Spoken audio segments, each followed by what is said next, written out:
I think Kai heard you. He's coming out in a second. But before we do, just a couple housekeeping things. Kai is going to go over to the Canfit booth, which is just over there afterwards for pictures. So while you're up, before I'll answer that question, because I'm a mind reader, I know that's what you're all thinking, that's the answer over there. Over here in the corner, there's a Reebok workout going on. It's a really tough workout, but really, really fun with an amazing prize that makes all that hard work worth it. So you can win Nanos shoes for your entire gym. So it's pretty cool when you can do a workout and potentially win shoes for all your friends at your gym, right? Okay, so now we're gonna get this party started with Kai Greene. Kai is an IFBB professional bodybuilder. He's an artist and a true inspiration to many, not only in the fitness industry, but people from all walks of life, which is true of everybody sitting out here. It's so cool to see all of you guys joining us today. And Kai is gonna come today and he's gonna talk to you about overcoming obstacles, challenges, and all that life potentially throws our way to truly test us. And afterwards, again, there is that meet and greet. You have a chance to meet Kai and take a picture with him, and that'll be just over at the Canfit booth. So without further ado, let's give a big round of applause for Kai Greene. Louder, I don't think he hears us. There we go. Or even louder.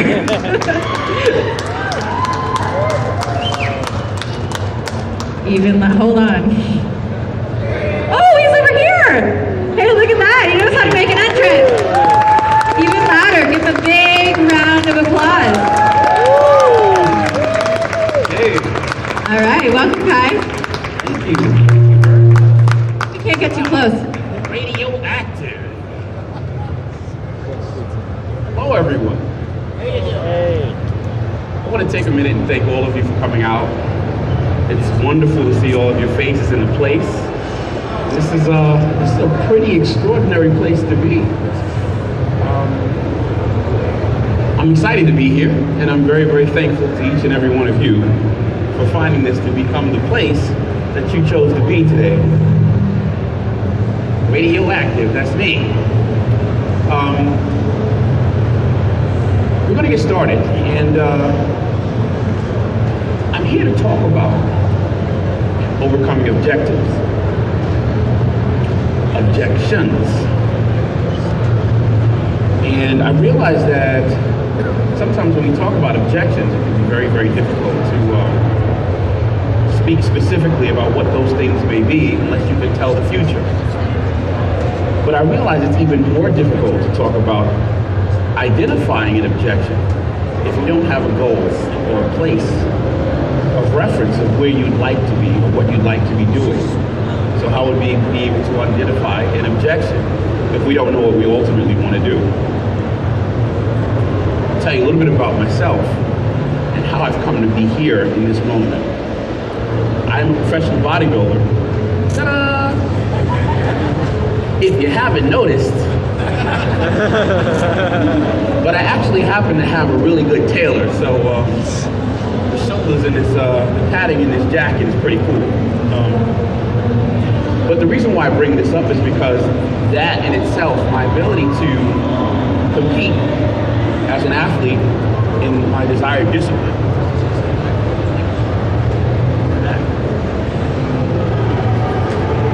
Aha! I've just gotten direction to stand back. Is that any better?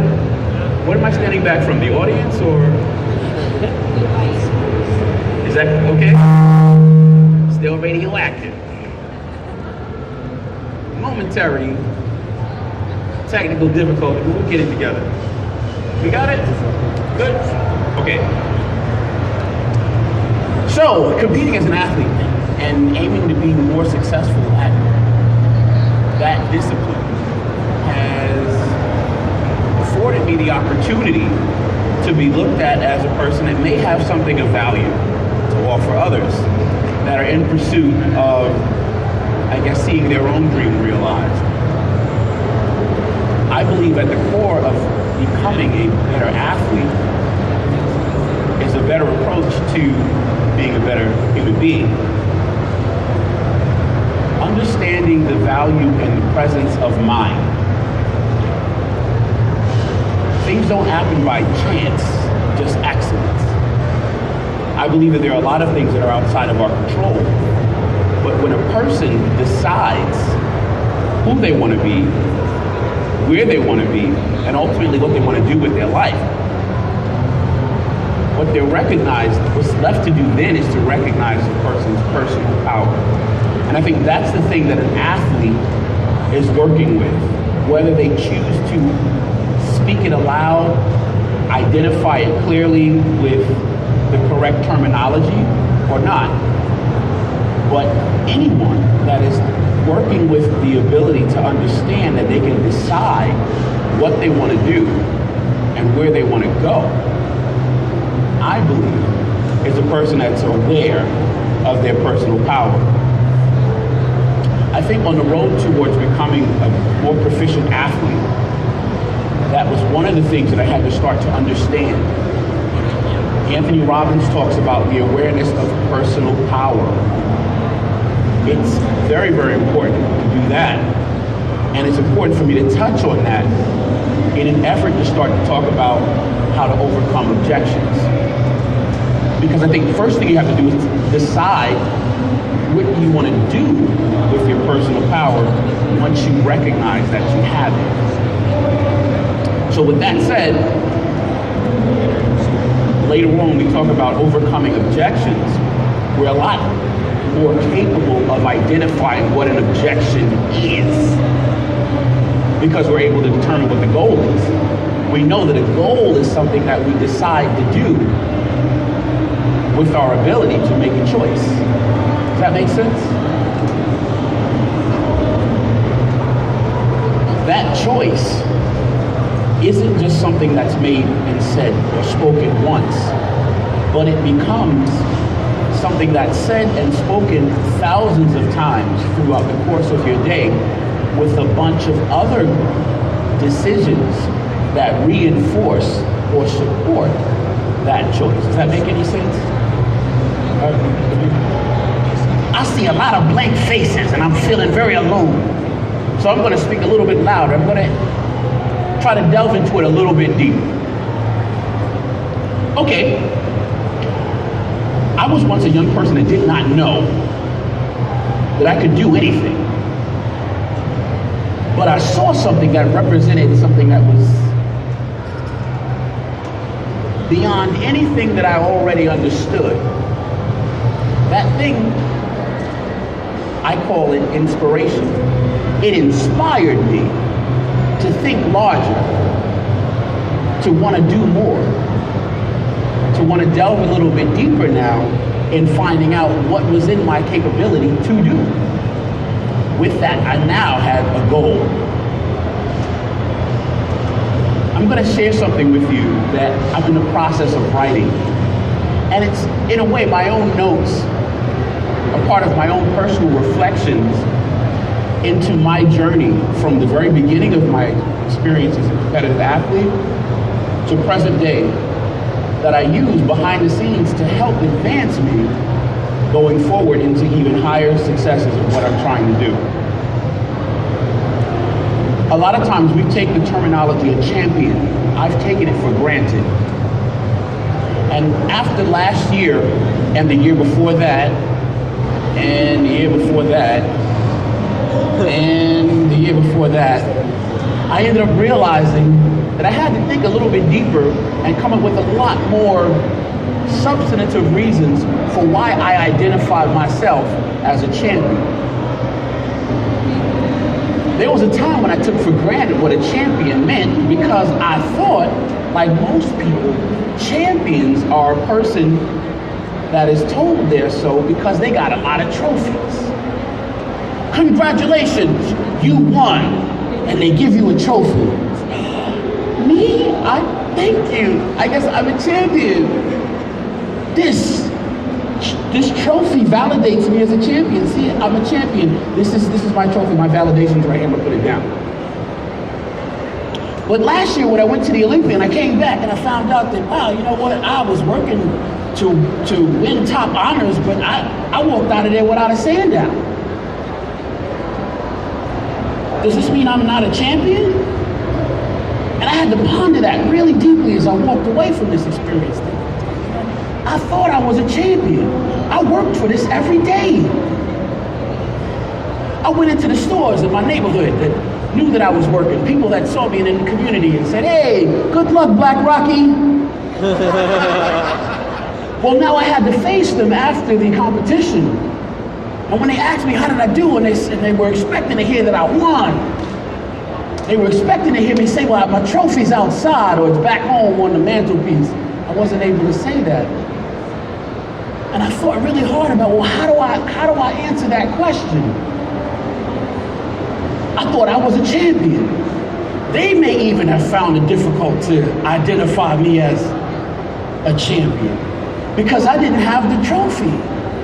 And if the trophy simplified being a champion, then I was without one. So does that mean that I wasn't a champion? It had given me a lot to think about. So as I walked and pondered this, I realized, well, what makes a champion? How do I identify myself as a champion if I don't have this trophy? And if there's any of you out there that are sitting there saying, "Hey, well, you know what? I'd like to do something great. I'd like to believe that there are great things for me to accomplish, but it would require being a champion. And I'm not quite sure if I am one, or how is it that I could say that I'm one? What's the criteria? If there were only a roadmap, if there were only a recitation of something that would help to make sense of that for me. So if you were, and if you are, if you share that in common with me now, I'd like to share this with you because I thought of one. And this is how I, in turn, answer myself with the internal question of, am I a champion or not? What is a champion? I believe I am a champion, and I'm going to tell you why. I am a champion because I recognize that it is my right and my responsibility to decide what I'm going to be and who I'm going to be, what I will do with this thing called my life. I am a champion because I recognize that achievement, success, is the product of work and right thinking. I am a champion because I know that I can use any and all of my resources and marshal them towards the attainment of my desired end result. I say to you, I am a champion. I am a champion. I am a champion. You're a champion. End of scene. But throwing this and sharing this with everybody here in this room, I believe that in doing that, I reaffirm for myself by reflective thought, well, what does it mean to be a champion? Does it mean to have a trophy, or does it mean something else? The trophy is a byproduct of the mastery of something else. The presence of mind. Does that make sense? The ability to use my concentration, my thoughts, and marshal them towards the desired end result, my goal. In the beginning, I opened up with talking about the personal power and becoming aware of it. That's what a champion does. That's who a champion is. They're walking, breathing, conscious thinking under control. A champion recognizes that the product of their success is not because of genetics, pedigree, who's the president, who's not, what the outward appearance of circumstances and situations may be. A champion is so because they master the personal situation inside. That personal mastery, I believe, is at the root of this experience that is my sport, bodybuilding, and every other athletic endeavor where you have people that are aiming to push themselves beyond what they know in an effort to identify things.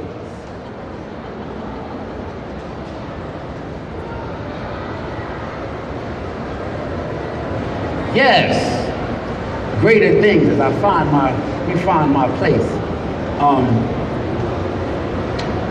So with that, once we understand that, then I'm understanding a little bit better what the champion is by identifying the champion's mindset.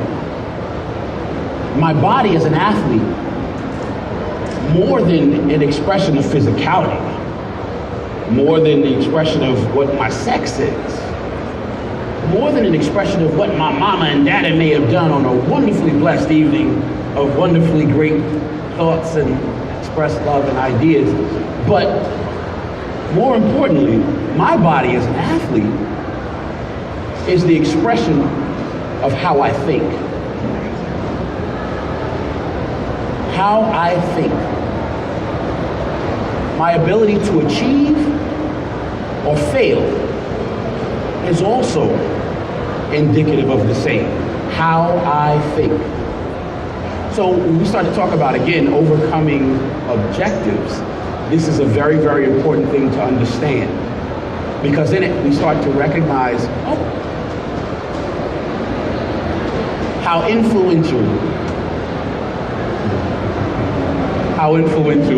awareness and personal power are, and how that can be used. When used rightly, you can identify and decide what you want to do, and then marshal your resources through control of your concentrated thinking. Work towards creating the possibility of that desired outcome. So champions are goal setters. They're manifestors. They're creators. They're dreamers with the power of knowing that more than just a dream, that outcome is a possibility. It's an achievement through work and right thinking. That make any sense? Yes? No? Is everybody with me? Yes. Is there anybody here that's not? Would you like me to go a little deeper? No? Yes? Shut up, guys. Shut up. Just get off the stage. Or please continue. Please continue. I like that. In 2009, I was getting ready for something called the Arnold Classic. In my discipline, this was the second biggest event to the Super Bowl of what is the football. And at the time, I had not placed any higher than a disappointing outcome the year before, 2008. I believed that I could win. And if somebody would have asked me, they would have told me that I couldn't because I hadn't done it yet. In fact, I realized that it's not until I did that most people, even the world at times, would be willing to accept your reality. But your reality is very, very important, and it's gotta be. In the mind of a champion, it is all important. Because objections will sit everywhere around you. Other ideas that will be in conflict with what it is that you say that you want to do. They'll go on and tell you how you should be more practical. How you should maybe be a little bit more open-minded to other possibilities. Maybe you shouldn't put so much time, effort, and energy and invest it into that particular discipline or skill set development, because you never know. But what a champion is able to do is a champion is able to make well-informed decisions based on who they want to be, which they want to be. And as a result of that, they're going to marshal their resources. When I say marshaling resources, everything you have available to you is of some kind of substance or value. It has to be. Even if you are dead broke, I submit to you that if you have a mind and you are aware, you everything you need to advance if you choose to. In 2009, I couldn't articulate it as clearly. If somebody were to put me on a stage and hand me a microphone, I would not have been able to be successful in my delivery of information that would suggest that I really understood what I'm saying. But if you'd have watched me, you might have gotten the point. The proof of that is what the desired outcome was. The desired outcome is that in 2009, that was the first time that I actually did go to the Honor Classic and walk away with top honors, despite all of the possible objections that presented themselves along the way. I think it's a really good time in this moment to try to refer back to that champion mindset idea, because I believe that when a champion decides what they want to do, it's really important, because a champion knows that they will do any and everything to make it happen. So rather than to focus on the things that I don't have, I fix my thoughts on what I want to do and recognize the things that I do have available to me. Understanding that I can trade those and use those skills and gifts to achieve or receive other things that will help me in my advance. Does that make any sense? So because I have the desire and the goal, the awareness of my personal power, and the decision of how to use this personal power, then what happens is my goal, I'm that much more likely to be able to attain it. And the attainment at that point is not because of my race, religion, genetics. It becomes more a product of my thinking and my work. Does that make any sense? Yes? So if you're a person sitting there today wondering, well, man, you know what, I don't know if I can do. The truth is, there's always a way to do. And it's always within your ability to get it done. The way to answer the question of how to do it, a lot of times lies in your commitment,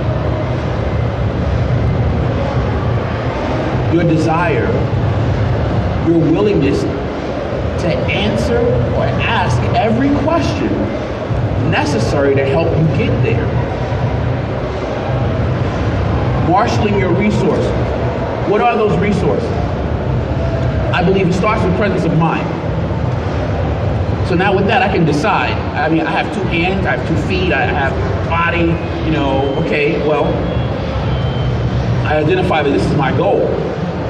I'd liken this thought to someone, if you would imagine, being a NFL outside linebacker.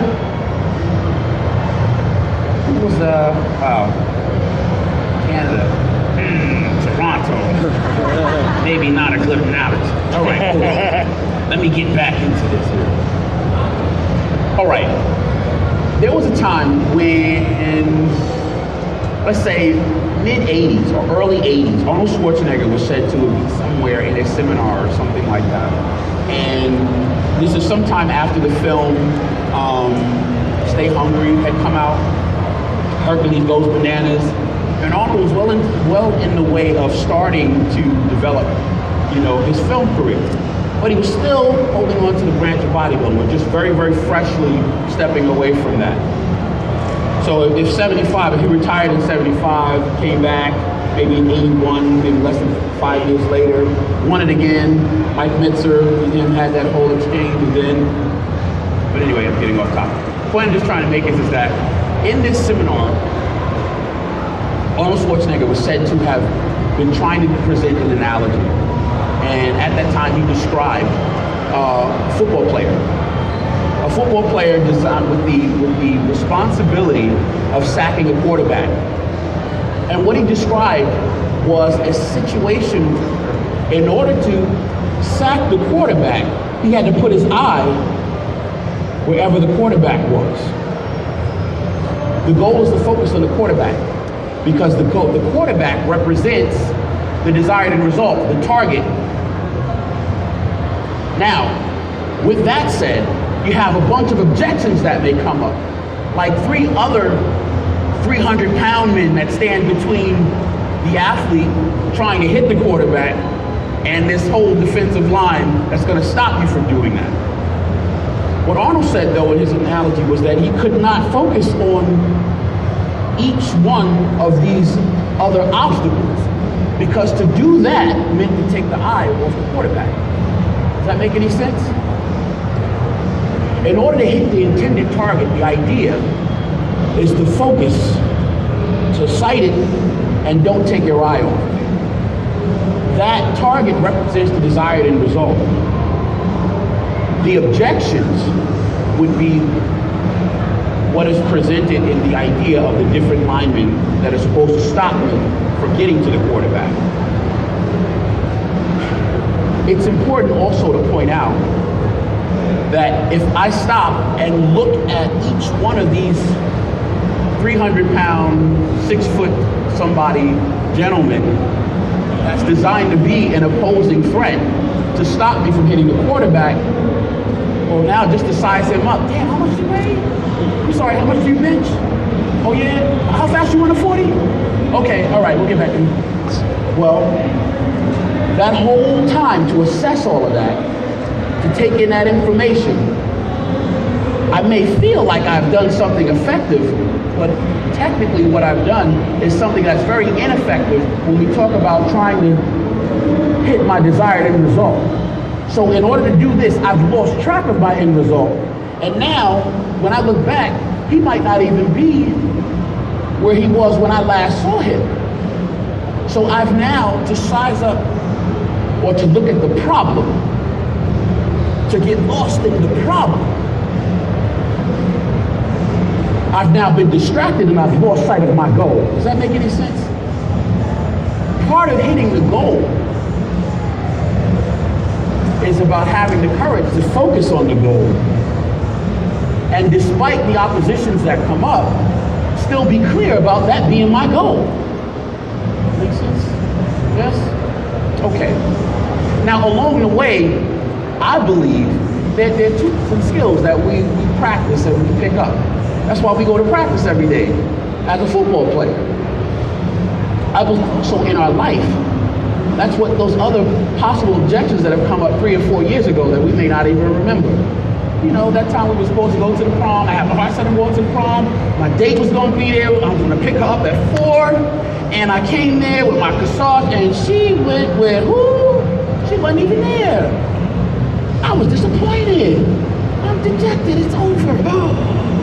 I've learned how to deal with rejection now because of that experience. It's an opportunity. Every situation presents an opportunity to the man that has planted his feet in the path of increase. In this case, to the champion that has decided to recognize his personal power, recognize that he can achieve the goal, and focus on marshaling all of his desire and focusing and marshaling his resources towards attaining the desired end result. Yes, we got that right. Gotta edit that part. But anyway. So again, the disappointments and somehow the objections still serve a purpose to the advancing athlete, to the enterprising man, to the person that is working with their mind set on increase. There's a biblical statement that says, all things work for the good of them that love the Lord. Now, I'm going to lower certain parts of that because sometimes you might lose an audience. Like, well, what's that? I don't know about that. That sounds a little too religious. And I'm not trying to go there and lose somebody, but I am trying to drive home a point. Part of what I believe the champion understands, either intuitively or unconsciously, what the champion mindset is about, and why it's so important to understand this, because it helps overcome obstacles and challenges that will come up, is this: anything and everything, good or bad, once you decide what your goal is, can help you to attain it. Real talk. That's what they say in my neighborhood. Real talk, man. Although I still cleaned it up a little too much, but that's okay because I'm wearing a suit jacket right now. So I might find it hard to go back and forth between characters without a costume change. But you do understand and get my point, hopefully. The point being that everything, good or bad, can become or carry with it an opportunity to advance, to help you grow, and to help you reach your desired end result. I talked about 2009 and my experience with getting ready for the Arnold Classic of that year. What I neglected to mention was 2008. Before that, we'd invested the better part of a year, my coach and my team and I, in getting ready for the 2008 Arnold Classic with the belief and expectations of being able to go and win, to get the trophy and be claimed the champion. And it didn't happen. We placed third. We had to come back home and try to process and deal with, but we didn't quite get the desired end result.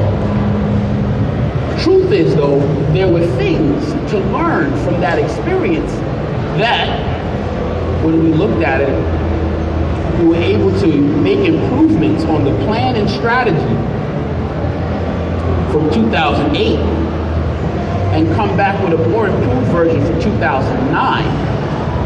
And that way, we were that much more likely to achieve the desired end result. So even the disappointment or failure of 2008, it was a seed and responsible in large part for a lot of the lessons that we learned and put into effect that helped us to achieve the goal in 2009. I will also mention at this time that prior to that, 2007 and 2006, I couldn't even get an invite to the Arnold Classic. Point being that each experience, though, from 2006 to 2008 were all stepping stones for what would become the success that I now know as 2009's victory. I use this to support the point that I'm making, and that is that when we start to think about overcoming objections, there are very, very, very important pieces of wisdom that are most times brought to us in the presence of an objection, that the only way we'll be able to at times see, explore, and even recognize the value in it is because of our commitment to, again, the desired end result. Does that make any sense? So I say this to support that thought that all things work to the good of him or she that is working with their feet in the path of increase. How about that? I'll leave out the other part that might lose some people and turn around and make you think, that sounds a little too religious. So I'll liken it to the point that I'm trying to make, and that is that there are powerful tools that can be represented in an objection that when looked at it properly, because you are committed to your desired end result, can help you ultimately advance towards the key. Yes? Are you with me? Yes. Does anybody agree? Yes. Can you see it, or do you think I need to reverse it again? Say it in another way. There is an opportunity of increase in even disappointment. I'll say it again. There is an opportunity of increase, even in today's disappointment. So overcoming the objections a lot of times really talks about being able to look at this objection with the presence of mind necessary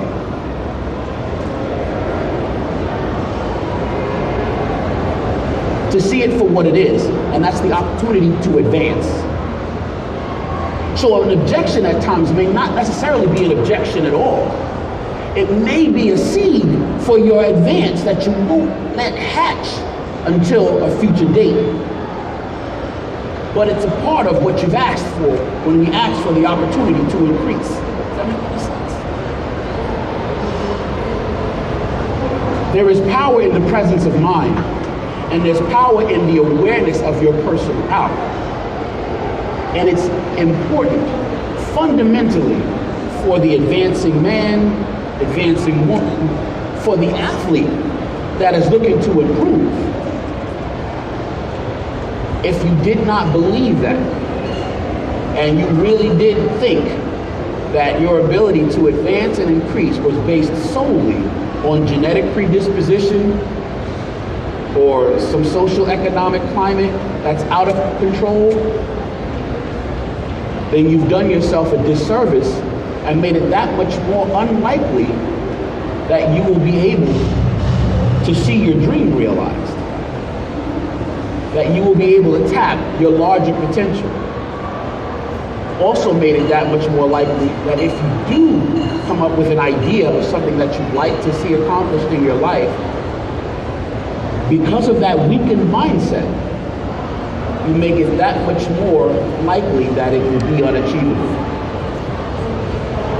I submit to you that we can be our own most powerful ally or our own worst enemy. I'll go farther than that, because I've been asked a lot of questions personally as I get ready for the Olympia this year or the Olympia last year. People, so who do you think is your biggest competition? And then they'll wait with the expectation that I'm going to say what they think I'm going to say. In fact, some of the new interviewers will ask with the expectation of hearing, will you say Big Ramy? Are you worried about Big Ramy? He was 300 pounds on stage at the Arnold Classic in Brazil. He's probably one of the biggest and most phenomenal characters to come to the stage of recent date. Are you afraid? The other interviewer will ask it, they'll say, well, God, who's your biggest competition? And they'll wait, expecting for me to say, Phil Heath. Have you seen Phil Heath? His photos that he's been publishing recently on social media say he's just so serious this year. He's going to be better this year than he was last year. You better watch out, Kai. Are you ready? So who do you think is going to be your biggest competition? I go back into the mindset that is what I'm trying to share with you. The truth that I understand and know to be as real as gravity. There is no opponent that's going to be that much more important and more influential in your ability to succeed or fail at the attainment of your desired end result than you. My opponent will never be, my greatest opponent can never be the other athlete that's been written about and hailed in the magazine. Your most valuable resource will not be in what they write and say about you, who they choose to give props to or the trophy to or not. What's most important for you to recognize, or what the champion mindset allows you to think about and think important to recognize, is the value of what's going on in here. And you set that. Because you can be your own worst enemy or your own most valuable ally? Because it's you that decide how you're going to use your personal power. Will you use it to build monuments of greatness, or will you allow it to use that same power to destroy you? Well, I mean, perfect example is you turn around and start working out, believe that your efforts are not in vain, train like the Dickens, get a piece of information and use it. Get another piece of information and use it. Get another piece of information, find out the value in it, and maybe choose not to. But the point that I'm trying to make is the person that decides who's going to use or not the tools that will help to increase you is you. So whether or not that champion, that athlete is there doing masterfully what they're supposed to do or not, if this athlete and champion is not using his resources, his power, to do what he knows he's supposed to do, train, diet, discipline, stay with the focused mindset that dictates where I go and where I don't go, where I allow my thinking to go and where I allow my thinking not to go. When I say that, why is that important? Because a whole slew of things. If you're sitting here thinking that I'm defeated and weak and, oh man, this guy has a contract, I don't really have a contract like this guy has to be something, I don't. Those are defeated thoughts. It's a defeated and weakened mindset that's focused on lack, scarcity. If you believe in this idea and understand that there are laws that are just as real as our universe's gravity, then understanding this possibility that like attracts like, if I'm thinking defeated thoughts, don't be surprised if I attract that same reality into my life. That becomes now the product of what I have to offer. So, understanding that that's an important piece of information that can help me or break me, well then, I can decide to use that effectively to my increase. So I choose, if I can choose each one of either place to be, I'm going to choose to be on the side of empowering thoughts, like I can do. I recognize that it's in my ability to do what is right, so let me stay with right thinking and exercise right actions based on that. So if I need to be at the gym at 6 o'clock, then I'm at the gym at 6 o'clock.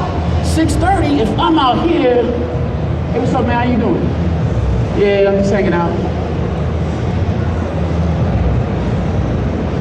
I'm not where I'm supposed to be.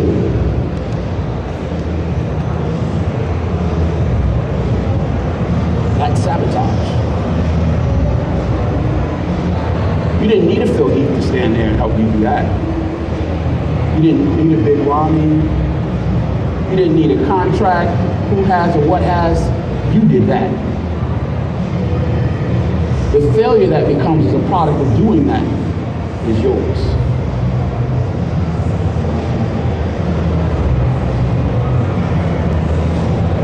So the presence of mind is important. It decides, and I'm using that power to decide where I'm going to go and where I'm not going to go. Recognizing I have the ability to make a choice. If I can choose to be a king or a peasant, then why not be a king?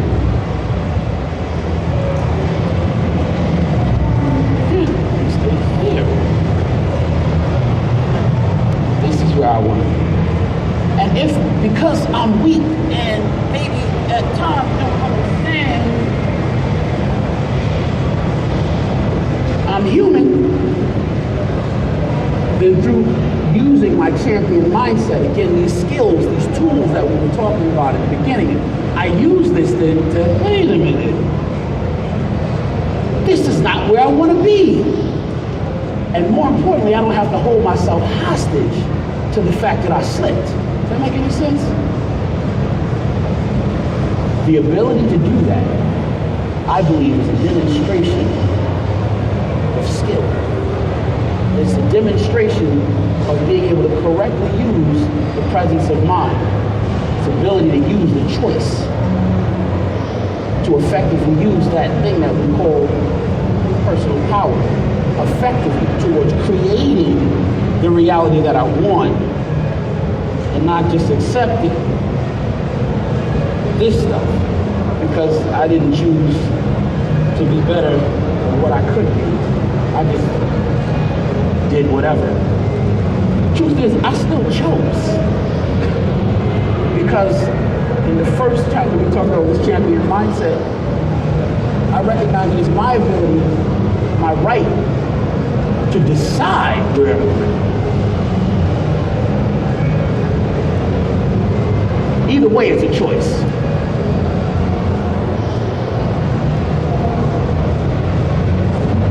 And if it's in my ability to choose, then let me choose what's going to increase me. Does that make any sense?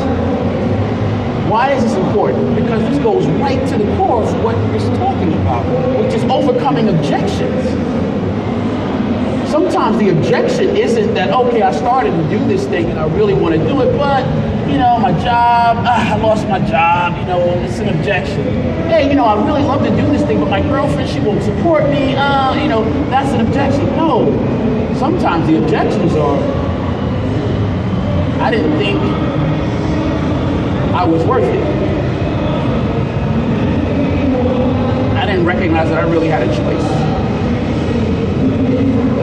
If you'd have asked me, I'd have said, it's them. Phil, he has a contract. They, Big Rami, you're right, interviewer, you're absolutely right. You're right. No. My choice. I decide what I'm going to do. Now, I can evoke my personal responsibility because I know what's mine. That makes sense? Yes? If a man goes to prison, we don't look at his mama and say, she must have been a terrible thing. We don't look at his daddy and say, your daddy left home. Sucks to be your dad. Sucks to be you. That's just terrible. No, you know what we do? We look at the man. And we understand that his situation and circumstance at that point is a product of his thinking. Oh, thank you. I didn't see until you did that, but I'm glad you did. Yes. I have 3 minutes, everybody. Just 3 minutes. Yeah, sorry. Oh, really? Okay. Well, at this time, ladies and gentlemen, I've just been informed that we're now going to make ourselves available to take some questions from the audience. Yay! Does anybody want it? Anybody at this time, if there's a question. Let them keep going. Do you guys want to ask any questions? All right. What's your question here, sir? Uh-oh. Hello. Hello. Huge fan of you. I am a huge fan Oh, of you. And respect. I'm very glad to be here. And I know you work with George, your friend. Yeah. Other source of information, where you get your knowledge? From where? From books? Knowledge about bodybuilding, in life in general. From where? Oh, cool. Good question. Where does somebody get their knowledge about their life? I think everything up until this point, everything that happens from the time you're born until now, is a part of the information you pull from, becomes your point of reference. This is the thing, this is why it's so very important to recognize your personal power, and then when you identify that you have a goal or things, to actively use that to start seeking out more information that relates to what you want to do, where you want to go, who you want to be. The fact that as you mentioned, work with George Farrar, that didn't just happen out of the sky. I didn't just get on a train at age 7. Later on in my life, find myself in a ta-da! Is better? Okay. Well,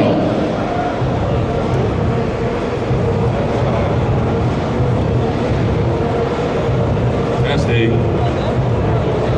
okay. So it didn't happen by accident. It doesn't happen by accident. You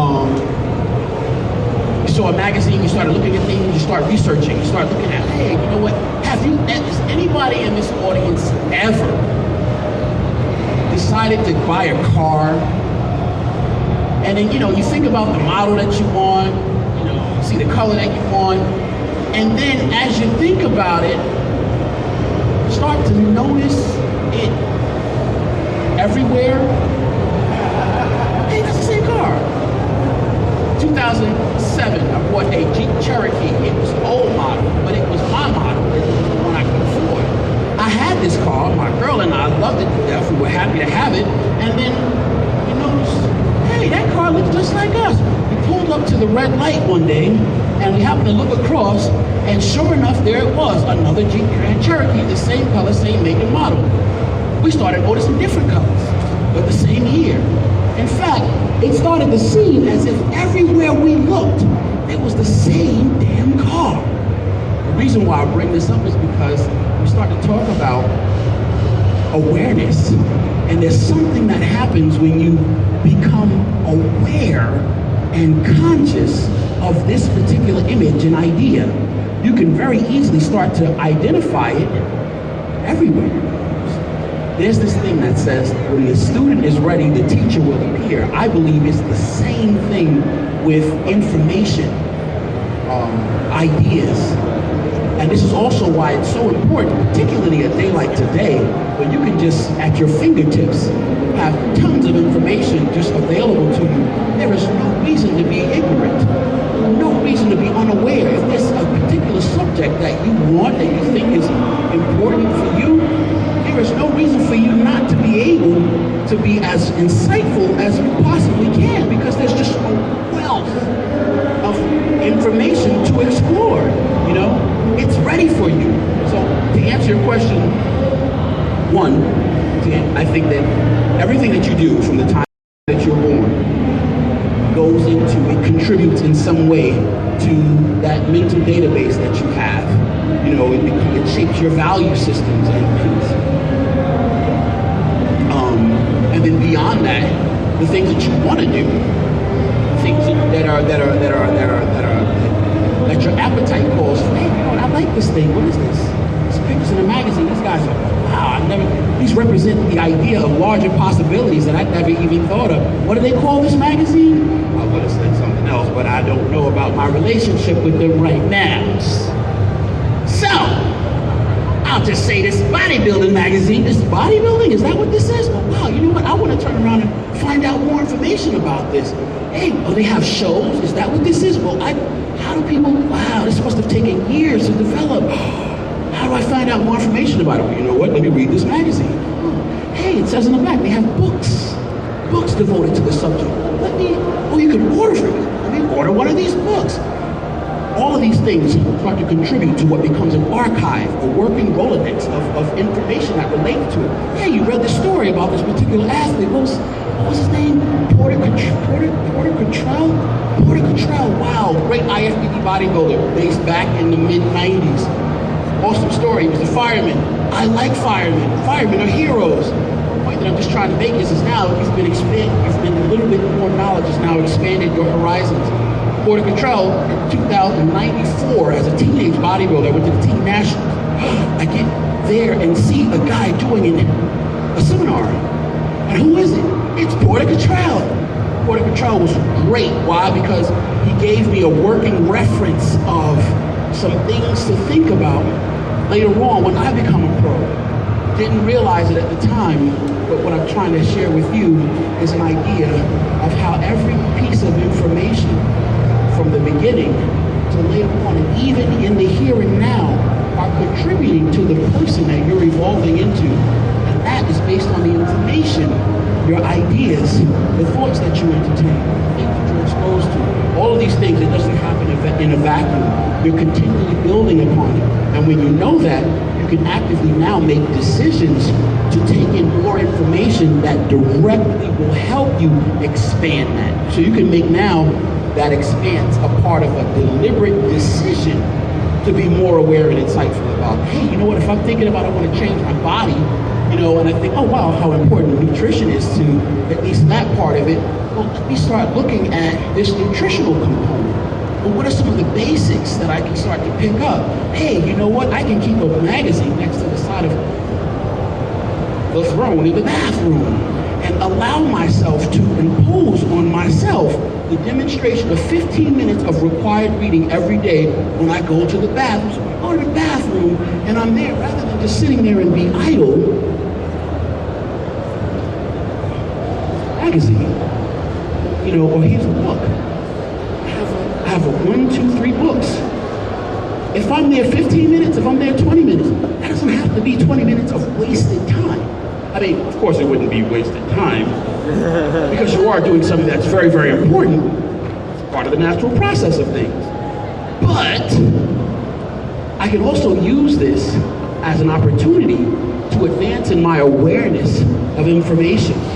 And now, believe it or not, that 15 minutes of required reading that I just imposed on myself today, in 2 days, in 3 days, in a month, in 6 months, that becomes a place of well-informed, of information seeking, that now I find 6, 7, 8 years later, a question somebody may ask me, or that I might even bump into in my own personal life, that, oh, wait a minute, hold on, wait, that goes back, reading, required reading that I imposed on myself 6 years ago.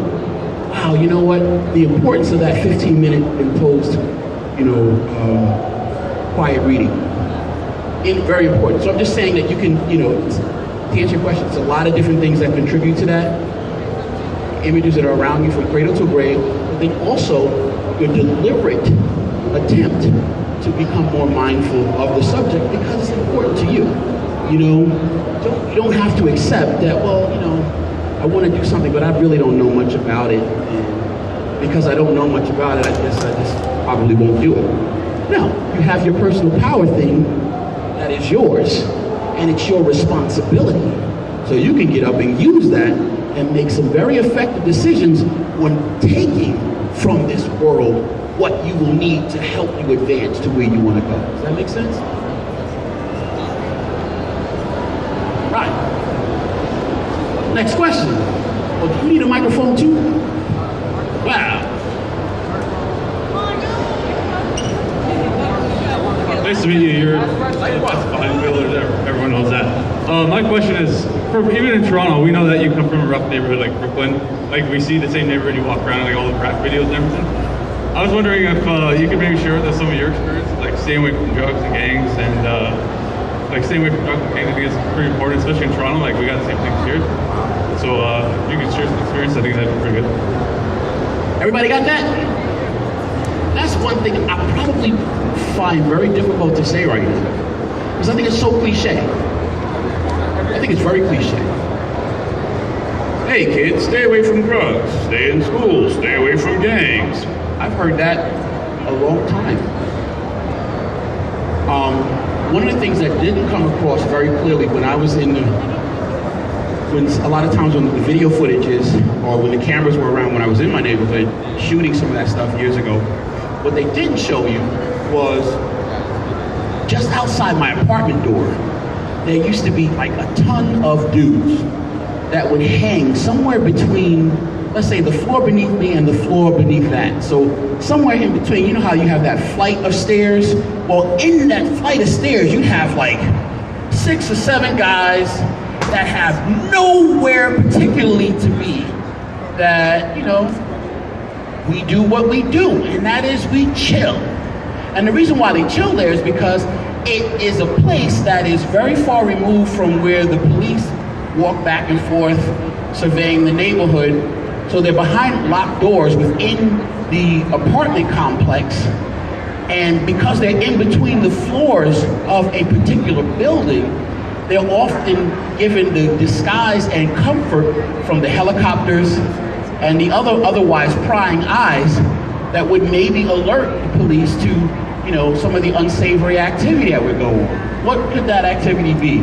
Most times, something simple like weed, gambling, but the reason why I bring this up is because when I would be going to and from the gym,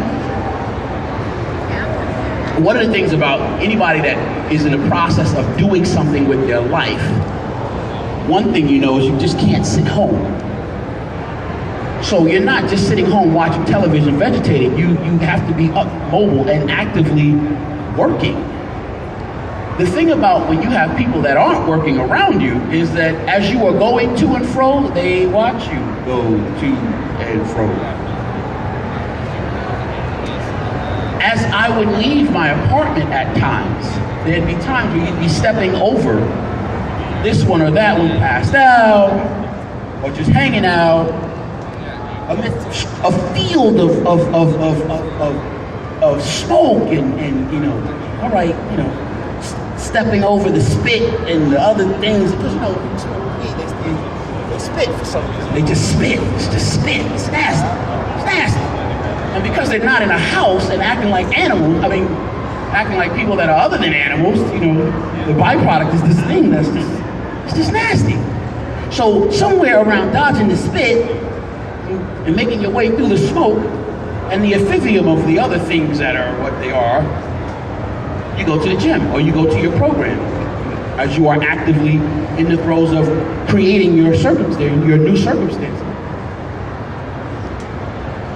Every time I would leave my place, there were times when I would say to myself, I'm divided. Because somebody would say that shouldn't it be your responsibility then? Where are the men in my community that are supposed to turn around and be like, hey dude, you should go to school. What time is it today? Don't you have some particular place to be that's of substance and meaning and will help you graduate in your life? Truth is, I couldn't say that. It wasn't time to. As I stepped and walked, I realized I gotta focus on doing what I'm trying to do. And I didn't understand what that meant until I see you, she's coming. I wanna give this to you before I go. To change the world and have the impact to do what you just said, I realized goal shouldn't be to stand there and just, hey guys, how you doing? I'm working out right now. I'm trying to advance. I wanna see my dream realized, you know, maybe you should go to school. No. What you talking about, dude? What? I would do it better, but I got, you know, I'm kind of divided a little bit. The character ain't come to me. I'm telling you, I gotta take the jacket off. It gets a little bit more, but the point I'm just trying to make is it's not time. It's not time for that. The way you do that is to be the example. Because when you achieve, what happens is everybody else achieves, and you know what? Now instead of just watching you go to and from, there's a point of reference. And now when they saw you on television, when they saw you, yo, look what I saw, yo, that's that dude from the cover of the magazine. Yo, dog, what's up? How you doing? Hey, I was wondering, you think I can go with you to the gym one day? Now you're able to stand there and talk to a willing audience that wants to improve, wants to increase, and is now, like we talked about a little bit earlier, the ready student.